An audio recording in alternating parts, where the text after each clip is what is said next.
Olá, meu nome é Maria Alice, eu sou professora de filosofia, doutora em ética e filosofia política. Esse é meu canal do YouTube e eu vim hoje fazer uma reflexão, que é o seguinte: um tema polêmico, uma denúncia. Tô até meio nervosa de falar disso, mas acho que é um espaço que eu construí. A maioria das pessoas que seguem o canal eu acho que entende o tipo de construção que eu faço, então acho que vale a pena, tá?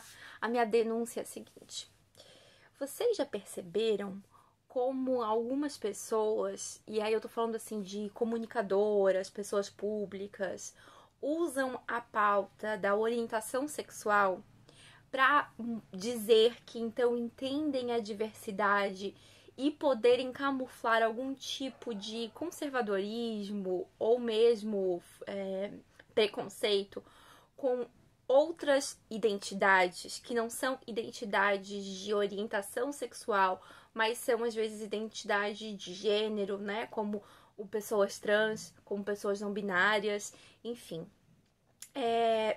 Então, essa é a minha hipótese. A minha hipótese, então, de novo, sempre que. E aí eu tô percebendo isso no movimento atual que existe agora dentro do feminismo, está sendo, neste momento, a gente está vivenciando uma disputa sobre um feminismo trans inclusivo ou não. Eu defendo, claro, um feminismo trans inclusivo e da gente perceber que o gênero ele precisa ser pensado de uma maneira não binária, e isso inclui, então, a gente saber que as pessoas constroem sua identidade de gênero de uma maneira diversa, não necessariamente de acordo com o nosso sexo biológico, não necessariamente com a maneira como o nosso corpo é visto pela sociedade, e os processos de socialização também são diversos ao longo da vida, né? Então, que o nosso feminismo precisa entender que a gente está numa sociedade patriarcal, numa sociedade sim, que existe um tipo de existência masculina, cis, né, hétero também, então de identidade e de orientação sexual e de um corpo específico. Então a gente também é uma sociedade capacitista que desenvolve algumas capacidades, mas que isso não toca, não coloca apenas mulheres cisgênero num tipo de violência estabelecida do patriarcalismo. Outras pessoas também sofrem, e é muito difícil a gente fazer uma briga de quem sofre mais, né? É muito interessante a gente perceber que a raiz da opressão, ela vem do patriarcado, a raiz da opressão e de violência e de dominação é própria de cada, né, vivência, mas que de uma maneira geral ela reage sobre todos que são vulneráveis. Então a gente perceber que existem muitos vulneráveis, ou seja, muitos que são colocados à margem, né, muitos que não estão no poder, faz com que a gente perceba essa pluralidade. E aí a gente percebe, então, que dentro do movimento feminismo, entender a mulher como plural é entender também a mulher que, além de ser uma mulher cisgênero, ela pode ter outras, né, comparando duas mulheres cisgêneros, por exemplo, elas podem ter muitas diversidades, como, por exemplo, a orientação sexual, como, por exemplo, o corpo, como, né, por exemplo, as habilidades que ela mostra para o mundo, como, por exemplo, a sua posição social, a sua classe social, como a sua raça, tudo isso faz com que ela seja diversa. E aí é muito importante que a gente perceba que a gente não tem que lutar por um feminismo diverso entre mulheres e cisgêneros. A gente tem que perceber que essa diversidade não está restrita à cisgeneridade, né? Então, às mulheres, mas essa diversidade está entre as pessoas.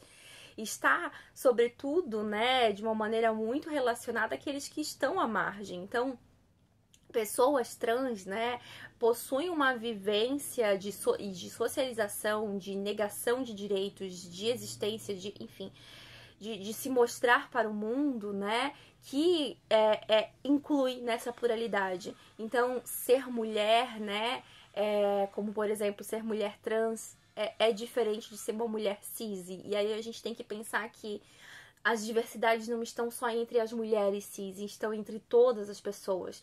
E isso faz com que a gente perceba que existe uma diversidade muito maior dentro da categoria gênero, né?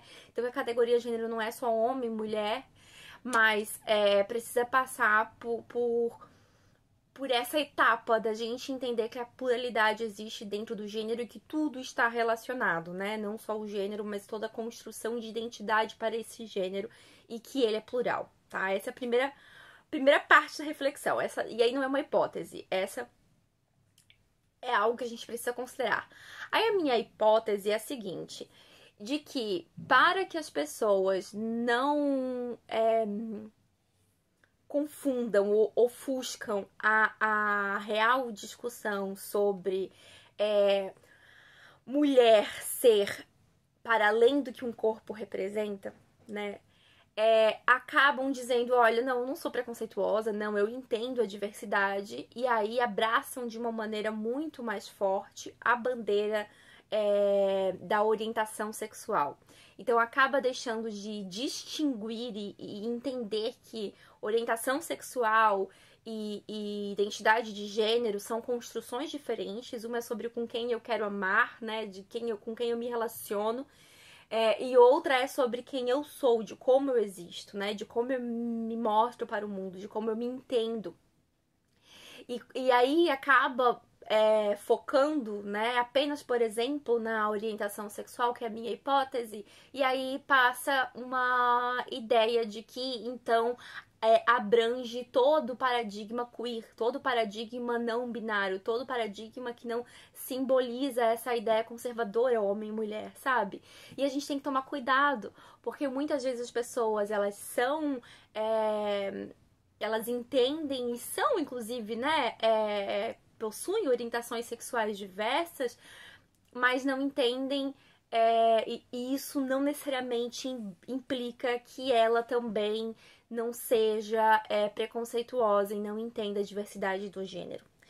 Então, entender essas separações faz com que a gente tenha um olhar mais apurado e que também a gente não se confunda no discurso. E aí as pessoas públicas, eu percebo que durante o mês, por exemplo, né, do orgulho LGBTQIA+, muito facilmente fazem um discurso muito mais natural. Não tô querendo aqui desconsiderar o preconceito que pessoas de orientação sexual diversa sentem, tá?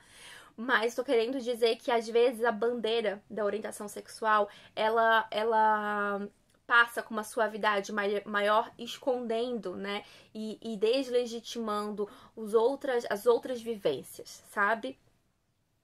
E eu tô falando isso, de novo, é uma hipótese minha, algo que tem me incomodado já há algum tempo, e eu tenho percebido de pessoas públicas que não entendem a diversidade de gênero, feministas que não incluem pessoas trans, e aí eu tenho percebido que o discurso dessas pessoas muitas vezes é então focar, olha, eu entendo muito bem a diversidade de orientação sexual, e aí para o público, né, para o público comum, às vezes pensa, não, aquela pessoa não é preconceituosa, né? Ela, de fato, por exemplo, é uma mulher lésbica. Como que ela é preconceituosa, né? Ela não é.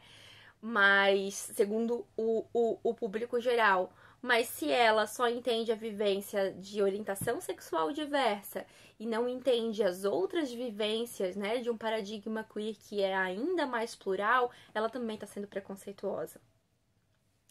Então, tô falando isso não pra você denunciar o outro, porque olhando o outro a gente se entende, né? Então, muitas vezes eu, percebendo isso, eu pensei, nossa, eu não posso só ficar restrita a falar de uma orientação sexual diversa, eu tenho que plural, né? Eu não posso ficar presa só nisso, eu tenho que ter muito cuidado e sensibilidade de falar também de vivência de pessoas trans, de pessoas não binárias, enfim, de entender que existe uma diversidade ainda maior dentro da bandeira, né, do paradigma queer, que precisa ser falado e que muitas vezes defender o paradigma queer não necessariamente significa entender todas essas vivências, sabe? É algo muito mais complexo que está em construção e, portanto, precisa de crítica e atenção nossa o tempo todo, de ouvir, né? De ter sensibilidade, de não negar, né, a vivência do outro. Enfim, esse é o vídeo de hoje. É pra gente, então, entender que uma coisa é orientação sexual, outra é identidade de gênero, né? Acho que o intuito não é construir esses dois conceitos, mas mostrar pra vocês que muitas vezes a gente acaba focando num tipo de vivência e que é muito importante da orientação sexual plural, mas que existe também uma construção de identidade de gênero que não está necessariamente relacionada com essa construção de orientação, né? Então, pra gente entender de fato essa pluralidade e de fato não cometer violências para com aquelas pessoas que fazem parte dessa diversidade e que então não podem ser confundidas, e para que a gente perceba também não cair na armadilha daquele influenciador X ou Y que diz ser muito a favor, né, da bandeira LGBTQIA+, mas só fala de LG, por exemplo, né, LG e B, né, lésbicas, gays e bissexuais, e não tá falando de pessoas transgêneras, por exemplo, né. Então, é esse o vídeo de hoje. Se você gostou, não esquece de curtir, compartilhar com alguém e se inscrever no canal. Um abraço, até a próxima.